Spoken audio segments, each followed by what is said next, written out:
लग्नानंतर होईलच प्रेम मालिकेच्या आजच्या भागामध्ये आपण पाहत आहोत की आता इकडे काव्याने काल बोलून दाखवलेलं असतं की लग्नाच्या पत्रिका छापायच्या आहेत. तेव्हा विक्रम म्हणतात, हो हो सगळं करू, साजरं संगीत करू, लग्नाच्या पत्रिकासुद्धा छापूयात.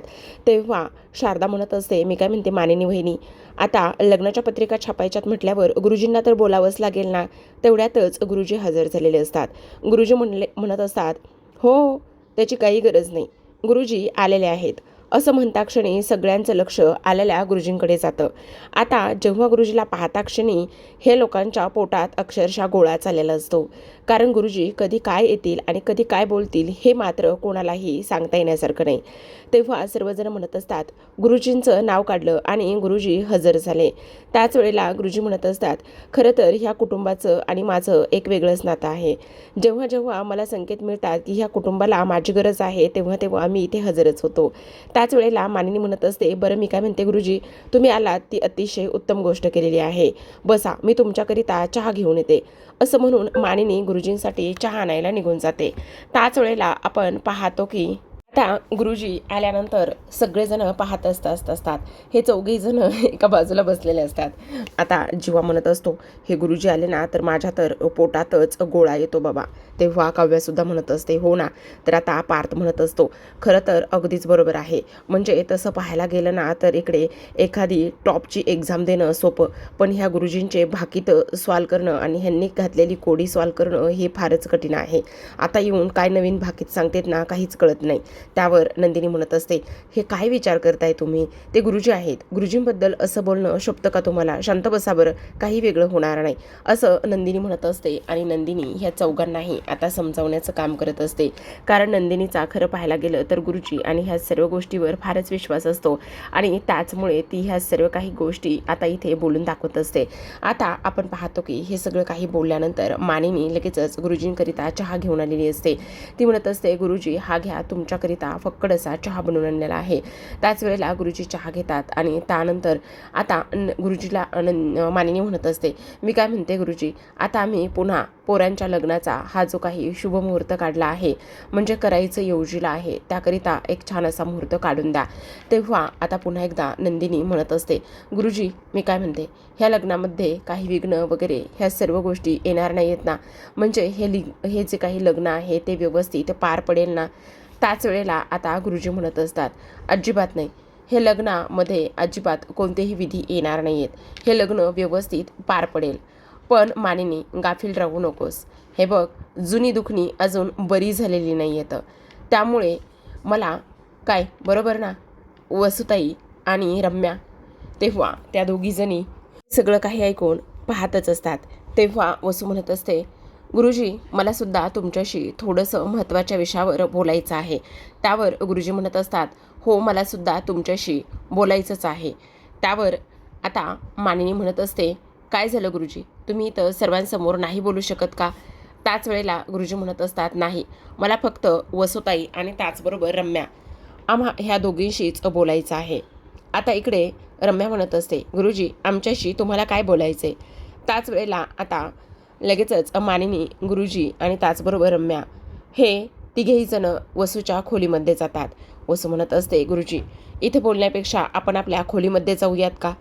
असं म्हणून गुरुजी निघालेले असतात आणि जाता जाता मानिनीला म्हणतात, मानिनी चहा मात्र अतिशय चविष्ट झाला होता बरं का. असं म्हणून ते तिघीजणं निघून जातात. आता इकडे पार्थ म्हणत असतो, जर आता ह्या वेळेला गुरुजींनी सांगितलं असतं ना की तुमच्या ह्या लग्नामध्ये काही विघ्न वगैरे येणार आहे, तर मी आत्ताच्या आत्ता लगेचच कसलाही विचार न करता इथे काव्यासोबत लग्न केलं असतं. त्याच वेळेला जीवासुद्धा म्हणतो, हो मी सुद्धा अगदी ह्याच वेळेला नंदिनीबरोबर पुन्हा एकदा लग्नगाठ बांधली असती. मी कसलाही विचार केला नसता. नाही मला कुठले विधी, नाही कुठल्या मला हौस मौस काहीही केलं नसतं. पण आत्ताच्या आत्ता मी लग्नासाठी तयार झाला असतो आणि लग्न केलंच असतं. आता नंदिनी म्हणत असते, हे बघा असं बोलू नका प्लीज, गुरुजीविषयी असं बोलतं का कोणी. त्याच वेळेला इकडे आता रम्या, वसू आणि गुरुजी हे तिघेही जण त्यांच्या त्यांच्या खोलीमध्ये बसलेले असतात. आता खोलीमध्ये बसलेले असताना इकडे गुरुजी म्हणत असतात, काय मग रम्या काय चाललेलं आहे. त्याच वेळेला आता वसू म्हणत असते, हा गुरुजी बोला ना, का काय झालेलं आहे? खरं तर मलासुद्धा तुमच्याशी थोडंसं बोलायचंच आहे. हल्ली जी काही रम्या आहे ना, ती फारच विचित्र पद्धतीने वागते. त्यावर इकडे आता रम्या म्हणत असते, गुरुजी मला एक गोष्ट सांगा, माझं आणि पारचं लग्न होईल ना? त्याच वेळेला आता इकडे गुरुजी म्हणत असतात, हो लग्न तर होणारच आहे ना. पण रम्या, त्यावर आता रम्या म्हणत असते, पण म्हणजे मला नाही समजलं तुमचा हा पण का आणि कशामुळे आडवा येतोय. त्याच वेळेला आता इकडे वसू म्हणत असते, गुरुजी बघताय ना ही कशी वागते आणि कशा पद्धतीने हे सगळं काही करते, तेच मला काही समजत नाही. म्हणजे हिचं हे वागणं न कळण्याजोगंच आहे, असं सुद्धा आता इथे ती बोलत असते. त्याच वेळेला आता गुरुजी म्हणत असतात, हे बघ रम्या, हे असं वागू नकोस. तेव्हा वसू म्हणत असते, गुरुजी तुम्हाला एक गोष्ट सांगू का? ही तर आता इकडे कसंही वागायला लागलेली आहे. जेव्हा संध्याकाळी झोपलेली असते ना, तेव्हा एकटक सिलिंगकडे बघत असते. जेव्हा जेव्हा मी उठून हिला पाहते ना, तेव्हा तेव्हा हसत असते. मला कळत नाही गुरुजी, एवढंच नाही तर तिने माझा गळासुद्धा दाबला होता. इथंपर्यंत तिची मजल गेली. तिचं लग्न होईल ना होईल किंवा आणखी कुठलं भाकीत सांगा नका सांगू, पण हिच्याबद्दल नक्कीच सांगा, ही अशी का वागते तर. त्यावर पुन्हा एकदा रम्या म्हणत असते, सांगा ना गुरुजी, माझं आणि पारचं लग्न होणार आहे ना? त्यावर गुरुजी पुन्हा एकदा म्हणत असतात, तेच मी तुम्हाला दोघींना सांगण्याचा प्रयत्न करतोय. हे बघा, प्रत्येक गोष्ट तुमच्या मनासारखी होईल असं नाही. आता तरी सुधरा, वेळ गेलेली नाही. त्याचबरोबर रम्या, तुझं आणि पारचं लग्न होईल, पण पण पण मला नकोय. पण काय? पण काय गुरुजी? पण आता वसूने पुन्हा एकदा मध्येच टोकल्यामुळे गुरुजी मात्र आहे त्याच ठिकाणी शांत बसतात. आता गुरुजी म्हणत असतात, हे बघा, काही गोष्टी ह्या विधिलिखित असतात. त्या तुम्ही कितीही करण्याचा प्रयत्न केला तरीसुद्धा तुम्ही त्या टाळू शकत नाही. तसंच काव्यानी पारचं सुद्धा आहे. जे होणार आहे ते टळणार नाही आहे. आणि रम्या, आत्ताच्या आत्ता सावध हो. असं बोलल्यानंतर आता मात्र इकडे गुरुजी निघालेले असतात. त्याच वेळेला गुरुजींच्या बॅगेतून महाभारताचं पुस्तक खाली पडतं आणि रम्या ते पकडते. आता रम्या म्हणत असते, महाभारत? त्याच वेळेला इकडे गुरुजी म्हणत असतात, हो महाभारत. तू वाचलंयस का? त्यावर रम्या म्हणत असते, याची आउटलाईन एकंदरीत काय आहे ते मला माहिती. तेव्हा गुरुजी तिला म्हणतात, वाचलं नसेल ना तर वाचून घे, तुझ्या उपयोगी पडेल. आणि भगवद्गीता एकदा नक्कीच वाच, तीसुद्धा तुझ्या उपयोगी पडेल. भगवद्गीता हे कुळ आहे आणि त्याचबरोबर महाभारत हा त्याचा पाया आहे. हे जर वाचलंस ना तर तुला सगळ्या प्रश्नांची उत्तरं मिळतील. असं म्हणून गुरुजी निघून जातात. आता इकडे रम्या म्हणत असते, महाभारत? त्यावर वसू तिला म्हणते, ए बाई, आता तू महाभारत वाचणार आहेस की काय?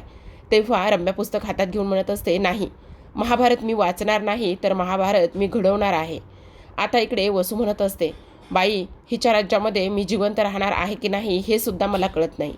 असं म्हटल्याबरोबर आता वसू पारच घाबरलेली असते. जेव्हा गुरुजी खाली जातात तेव्हा नंदिनी आलेली असते आणि ती नंदिनी म्हणत असते, गुरुजी आलात तुम्ही? नमस्कार करायचा राहूनच गेला. झालं का वसू आत्याशी आणि रम्याशी बोलणं? त्यावर गुरुजी म्हणत असतात, हो झालं. त्यावर नंदिनी म्हणत असते, नमस्कार करते. तेव्हा गुरुजी दोन्ही हात वर करून तिला भरभरून आशीर्वाद देत असतात. त्याच वेळेला नंदिनी म्हणत असते, गुरुजी सगळं काही व्यवस्थित होणार आहे ना?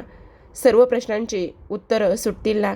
त्याच वेळेला गुरुजी म्हणत असतात, हो नंदिनी, सगळं काही अगदी व्यवस्थित होणार आहे. काळजी करण्याची काही गरज नाही आहे. फक्त जे ठरवलं आहे तेच करा. त्यावर नंदिनी म्हणत असते, गुरुजी मी काय म्हणते, बघा ना, जेवणाचं ताट वाढलेलं आहे, तुम्ही जेवायला चला ना, 2 घास खाऊन घ्या.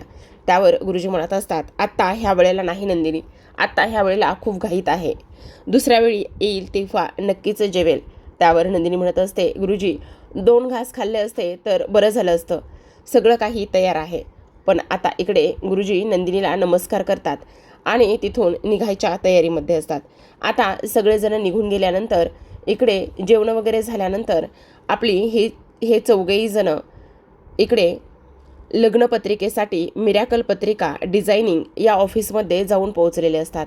लास्ट टाईमसुद्धा ते चौघेही जण ह्याच लग्नपत्रिकेच्या शॉपमध्ये जाऊन पोहोचले होते. आणि त्यावेळेला मात्र आत्ता जसं जीवा बोलतो की 2 प्रेम करणाऱ्या व्यक्तींसाठी काही स्पेशल डिस्काउंट आहे का? त्याच वेळेला हा माणूस जो आहे तो फोनवरती इथे बोलत असतो आणि हा माणूस फोनवरती बोलत असताना इकडे आता नंदिनी जीवाला म्हणत असते, काय हो, काही काय तुमचं, जरा शांत बसणार आहात का? त्याच वेळेला आता इकडे त्या माणसाचं लक्ष ह्या दोघांकडे जातं आणि तो फोनवर बोलता बोलताच ह्यांच्याकडे पाहत असतो. त्याच वेळेला नंदिनी म्हणत असते, आमच्या लग्नपत्रिका छापायच्या आहेत. त्याच वेळेला तो माणूस म्हणत असतो, एक मिनिट, तुम्ही लास्ट टाईम जी लोक आला होता तेच आहात ना तुम्ही? म्हणजे तुम्ही आता परत आला आहात? मला नाही समजलं. आमच्या बरोबर लक्षात आलेलं आहे. त्याच वेळेला नंदिनी म्हणत असते, हो, तुम्ही हे जे काही बोलताय ते अगदी बरोबर आहे. लास्ट टाईम आम्हीच आलो होतो. आता इकडे तो माणूस म्हणत असतो, हां बरोबर, आत्ता मी ओळखलंय. त्यावर आता इकडे जीवा पुन्हा म्हणत असतो, मग मी काय म्हणतो, आता पुन्हा तुमच्या शॉपमध्ये डबल पत्रिका छापण्यासाठी आम्ही आलो आहोत, तर मग तुमच्याकडे स्पेशल असं डिस्काउंट वगैरे काही आहे का? त्याच वेळेला ते म्हणत असतात, नाही नाही, स्पेशल असं काही नाही आहे, पण पण मला एक गोष्ट नाही कळली, तुम्ही लास्ट टाईम पत्रिका छापून घेतली होती. हां, तेव्हा त्या माणसाच्या लक्षात येतं की नावामध्ये बदल झाले होते. ज्या ठिकाणी पार्थ आणि नंदिनीचं लग्न लावायचं होतं त्या ठिकाणी पार्थ आणि काव्या अशी त्या माणसाने एक पत्रिका छापून दिली होती आणि त्याच्या बरोबर ते लक्षात येतं. तेव्हा तो माणूस म्हणत असतो, हो, लास्ट टाईम माझ्याकडून थोडीशी चुकत झाली होती, पण आता तुम्ही बोला ना. त्यावर आता इकडे पार्थ म्हणत असतो, पार्थ विक्रम देशमुख. त्याच वेळेला काव्या म्हणत असते, काव्या देशमुख. त्यावर तो माणूस म्हणत असतो, एकाच आडनावाचं दोघं म्हणजे तुम्ही एकाच घरातले लग्न करताय, नाही समजलं? त्याचबरोबर काव्या पुन्हा म्हणत असते, नाही, काव्या पार्थ विक्रम देशमुख आणि काव्या धनंजय मोहिते. त्याचबरोबर इकडे नंदिनीसुद्धा आणि जीवासुद्धा दोघांची नावं सांगत असतात. आता नंदिनीने नाव सांगता क्षणी तिला मात्र तो सर्व क्षण आठवत असतो, ज्या वेळेला त्या माणसाने ती पत्रिका समोर दाखवली होती. म्हणजे आता नंदिनी म्हणत असते, खरं तर आम्हाला त्याच वेळेला बरंच काही युनिवर्स हिंट देत होतं, पण त्यावेळेला त्या गोष्टी मात्र आम्हाला समजल्या नाही आहेत. आता इकडे जीवाने पुन्हा एकदा एक जोक मारलेला असतो. तो म्हणत असतो, बघितलं कसं मिरॅकल झालंय. आता मिरॅकलमध्ये आलो आहे म्हटल्यावर तुम्ही आम्हाला स्पेशल डिस्काउंट दिलंच पाहिजे ना. त्याच वेळेला आता इकडे तो जो काही पत्रिका छापणारा असतो तो म्हणत असतो, खरं सांगू का, त्यामुळेच आम्ही आमच्या शॉपचं नाव मिरॅकल असं ठेवलं आहे. कारण इथे जेव्हा आम्ही पत्रिका छापून देतो तेव्हा मात्र त्यांच्या आयुष्यात मिरॅकलच होतं. आता ह्या पत्रिका छापणाऱ्याला सर्वांची नावं सांगण्यात आलेली असतात आणि त्याचबरोबर लग्नाची वेळ, लग्नाचा मुहूर्त आणि लग्नाची डेट आणि हळदी ह्या सगळ्या गोष्टी पत्रिकेवर व्यवस्थित सविस्तर पद्धतीने सांगितल्यानंतर आता तो माणूस व्यवस्थित त्याच्या पद्धतीने लिहून घेत असतो आणि पार्थ म्हणत असतो, वेळेत पत्रिका द्या आणि त्याचबरोबर ह्यावेळी मात्र काहीही चूक करू नका. कारण ज्या पद्धतीने ह्या पत्रिका पाहिजेत त्याच पद्धतीने, म्हणजे जसं सांगितलंय तसंच छापून द्या आणि त्याच पद्धतीने लग्न होणार आहेत असं सुद्धा सांगण्यात आलेलं असतं. खूपच मजामस्ती सुरू असते ह्या मोहितेंच्या 2 पोरी आणि त्याचबरोबर हे देशमुखाचे 2 पोरं यांच्यामध्येच आता लग्न होणार असतात. पण नावामध्ये बदल नको म्हणून व्यवस्थित सगळं काही ती लोक त्यांना सांगत असतात. आता त्या माणसाने पार्थ आणि काव्याचं लिहून घेतल्यानंतर इकडे जीवा आणि नंदिनीचं सुद्धा लिहून घेतलेलं असतं आणि त्यांना पत्रिका छापून 1-2 तासामध्ये पाठवून देतो किंवा तुम्ही येऊन रिसीव्ह केल्या तरीसुद्धा चालेल असं सांगण्यात आलेलं असतं. आता दुसऱ्या बाजूला आपण वळूयात.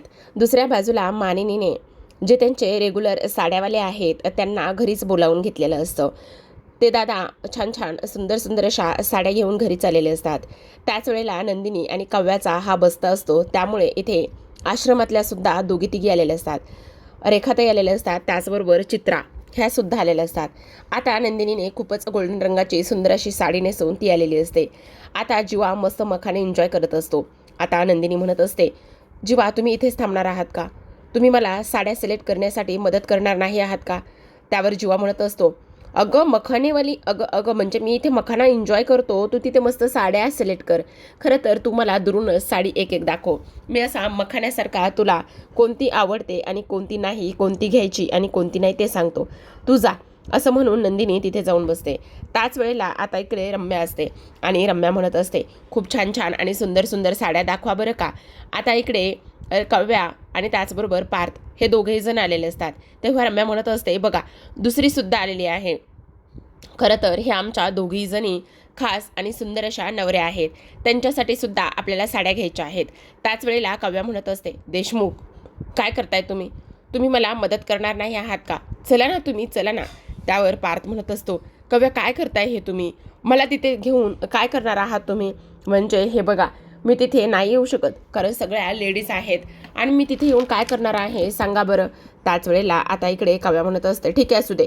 ती जाते आणि शारदा आणि रम्याच्या बाजूला जाऊन बसते. त्याच वेळेला आता इकडे रम्या सुद्धा म्हणत असते, बघा हिच्यासाठी सुद्धा खूप सुंदर साड्या दाखवा, ही दुसरी नवरी आहे.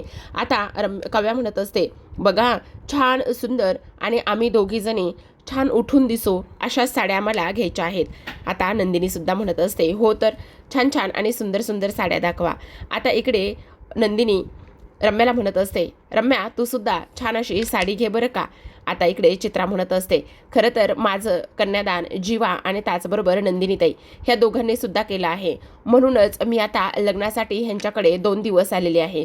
जी काही कामं असतील ना ती कामं सर्व मी करणार आहे.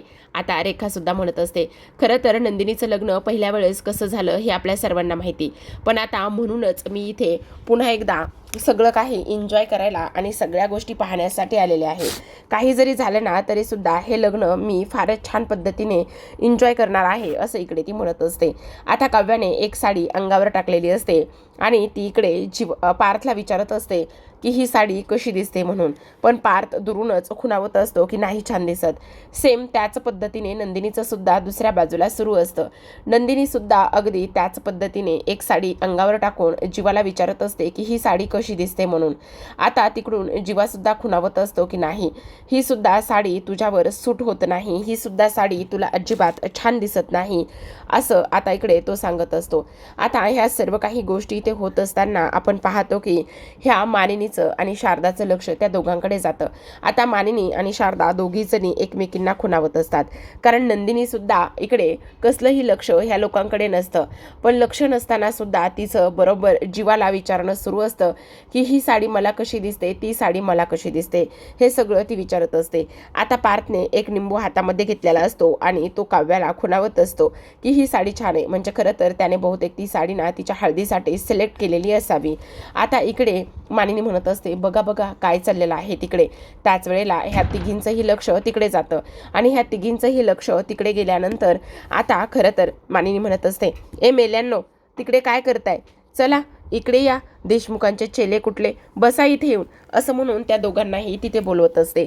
आता खरं तर वसू म्हणत असते, काय ग मानिनी खरं खरं सांग, आता हे दोघेही जण पोरं खरं तर इकडे जे काही आपला विक्रम आहे ना त्या विक्रमवरच गेलेली आहेत. आता ह्यांचं हे सगळं काही साडी सिलेक्ट करणं आणि ह्या सर्व गोष्टी सुरूच असतात, पण प्रेक्षकांनो सगळ्यात महत्त्वाची गोष्ट म्हणजे रम्याने त्याच गोष्टीमध्ये एक पांढरी साडी सिलेक्ट केलेली असते आणि एक सुंदर अशी आकाशी रंगाची साडी सिलेक्ट केलेली असते आणि त्या तिने तिच्या ओढणीमध्ये झाकून ठेवलेल्या असतात. आता मानिनीने त्या दोघांना बोलवलेलं असतं आणि इकडे जीवा म्हणत असतो, नाही नाही नाही नाही मी इथे मखाना खातोय. मखाना खातोस का, चल ये इकडे, कळतोय तुझा मखाना, नाही मला नकोय. ए काय रे दादा तू इथे उभा राहून काय करतोयस, तुला कळत नाही का, चल असं म्हणून दोघेही जण दोघांच्याही बायकांच्या बाजूला येऊन बसतात. आता इकडे दोघेही जण दोघांच्या बायकाच्या बाजूला येऊन बसल्यानंतर रम्यामध्येच म्हणत असते, मला फोन आलाय असं म्हणून ती फोन घेते आणि तिथून निघून जात असते. आता इकडे काव्या आणि त्याचबरोबर पार्थ हे एकमेकांना मुद्दामच चिडवत असतात. त्याच वेळेला आता इकडे वसू म्हणत असते, काय गे मानिनी मला एक गोष्ट सांग, जेव्हा तुझ्या लग्नाचा आणि विक्रमच्या लग्नाचा आपण बस्ता बांधत होतो त्यावेळेस विक्रमने काय केलं होतं सांग ना सांग ना. आता बघा ही रम्याने साडी सिलेक्ट केलेली आहे बरं का आणि ती ओढणीमध्ये व्यवस्थित गुंडाळते आणि व्यवस्थित गुंडाळून ती तिच्या खोलीमध्ये घेऊन जात असते आणि त्याच साडीसोबत पांढरी सुद्धा साडी असते. आता इकडे जीवा म्हणत असतो, सांग सांग विकीची म्हणू सांगू शकतेस. तेव्हा मानिनी म्हणते, ठीक आहे सांगते ऐका तुला सांगू का, हे बघ आता जेव्हा आमच्या लग्नाचा बस्ता होता ना तेव्हा मात्र आम्ही असेच बसलो होतो सगळेजण आणि विक्रमच्या हातामध्ये आरसा होता आणि आरसा असल्यानंतर ते काहीतरी इथे झाडावरून काढत होते आणि मुद्दामून खानाखुना करून मला ही साडी घे ती साडी घे असं सांगत होते. आणि तेव्हा वसू म्हणत असते, बरोबर हे पोरं ना बरोबर त्याच्या विक्रमवरच गेलेले आहेत. आता इकडे रम्या तो फोन घेऊन मुद्दाम खोलीमध्ये जात असते. आता इकडे हे सगळेजण म्हणत असतात, हो आम्ही तर आमच्या बाबावरच गेलेलो आहोत म्हणूनच आम्ही असे आहोत. तेव्हा मनू म्हणत असते म्हणजेच मानिनी म्हणत असते, हो तुम्ही विक्रमवर गेला आहात, पण मी सुद्धा माझ्या आई म्हणजेच माझ्या सासूबाईवर गेले आहे ना, त्यांनी सुद्धा विक्रमला तेव्हा चांगलंच धोपटलं होतं. मी सुद्धा आता तुम्हाला धोपटू का? आता प्रेक्षकांनो, हे म्हटल्यानंतर सगळ्यांच्या चेहऱ्यावर आनंद पसरलेला असतो. त्याचबरोबर आता उद्याच्या भागामध्ये पाहूयात. इकडे काव्या आणि त्याचबरोबर नंदिनी ह्या दोघी जणी बोलत असतात. आता काव्या म्हणत असते, खरं तर बस्ता खूपच सुंदर झाला ना, म्हणजे मला तर फार आनंद झाला. आपण आपल्या नवऱ्याच्या आवडीच्या साड्या इथे घेतलेल्या आहेत.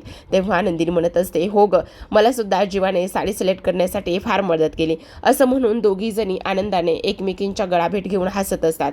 तेव्हा आता जी काही आपली रम्या आहे ती त्यांच्या पाठी कधी येऊन उभी राहते हे त्याचं त्याला सुद्धा कळत नाही आणि रम्या मात्र फारच खुनशी पद्धतीने हसत असते. आता इकडे दुसऱ्या बाजूला वसू रम्याला पाहते तर तिच्या हातामध्ये पांढरी साडी असते आणि तेव्हा आता इकडे वसू म्हणत असते, रम्या, ही पांढरी साडी का घेतलीस? अगं, लग्नामध्ये पांढरी साडी कोण घालतं? एकतर हळदीला पिवळी, मेहंदीला मेहंदी रंगाची आणि लग्नामध्ये वेगवेगळ्या रंगाची आपण साडी नेसतो. मग तू पांढरी साडी का बरं घेतलेली आहेस? कोणाला घालायची आहे ही पांढरी साडी? असं म्हटल्यानंतर आता इकडे जी रम्या आहे ती ओठावर तोंडावर बोट ठेवते आणि वसूला शांत करते. आता वसू पुन्हा एकदा फारच घाबरलेली असते. दुसऱ्या बाजूला आपण पाहतो की जीवाच्या हातामध्ये लग्नपत्रिकेचा बॉक्स असतो. तेव्हा पार्थ म्हणत असतो, चल चल पटकन चल, आपण हा जो काही लग्नपत्रिका घेऊन आलास ना, त्या लग्नपत्रिका आपण देवासमोर ठेवूया. तेवढ्यातच वसू आता ह्या दोघांकडेही धावत येते आणि म्हणत असते, अरे पार्थ आणि जीवा, तिकडे बघा ना, रम्याने काव्या आणि नंदिनीला फेस मास्क लावलेला आहे आणि त्यांना झोपवलं आहे, त्या उठतच नाही येतं, असं वसू येऊन सांगत असते. त्याच वेळेला पार्थ आणि इकडे जीवाला फारच मोठा धक्का बसलेला असतो की रम्याने पुन्हा एकदा काव्या आणि इकडे नंदिनी सोबत नेमकं काय केलेलं असेल. फेस मास्क तिने लावला आणि काय त्याच्यामध्ये घातलं असेल का, काही वेगळंच इकडे तिने घडून आणलं असेल का, असा एका क्षणामध्ये त्यांच्या मनामध्ये विचार येतो. तर प्रेक्षकांनो, तुम्हाला काय वाटतं? पुन्हा एकदा रम्याने माती खाल्ली असेल का? अजिबातच नसेल, कारण तिला ह्या सर्वांचा विश्वास जिंकायचा आहे, त्यामुळेच तिने ही शाळा केली असेल आणि काय नाही हे पाहूयात आपण आता उद्याच्या भागामध्ये. तोपर्यंत तुम्ही पाहत राहा लग्नानंतर होईलच प्रेम. भेटूयात उद्याच्या भागात. तोपर्यंत धन्यवाद.